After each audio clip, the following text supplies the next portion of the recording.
26 Desember adalah momentum sejarah yang tidak pernah bisa dilupakan oleh masyarakat Aceh. Pasalnya ratusan ribu jiwa meninggal dunia akibat dampak bencana gempa dan tsunami di Aceh pada 18 tahun lalu. Salah satu objek peninggalan bencana yang bisa dikenang adalah sejumlah kuburan massal para korban tsunami, yaitu kuburan massal Siron Aceh Besar dan kuburan massal Ulele Banda Aceh.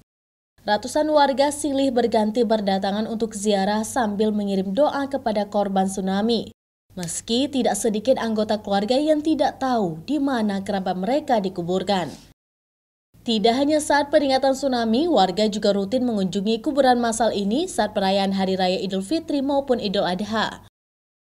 Setiap tahunnya saya memperingati dan berdoanya setiap dia di mana ada kuburan massal. Saya setelah ini habis itu baru ke Ulele lagi. Karena saya belum tentu di mana keluarga saya dikebumikan lah. Ibu, bapak, abang, kakak, adik.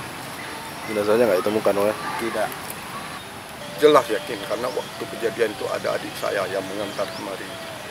Karena kami tinggal di Lampasai Kota, di belakang BNI. Karena jelas sekali adik yang tinggal selamat. Berarti hari ini Bapak dari jauh kemari ya? Iya, dari Sigli.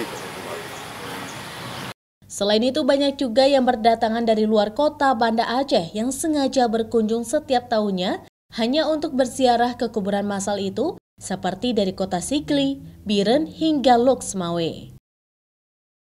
Nova Misdayanti, Kompas TV, Aceh Besar.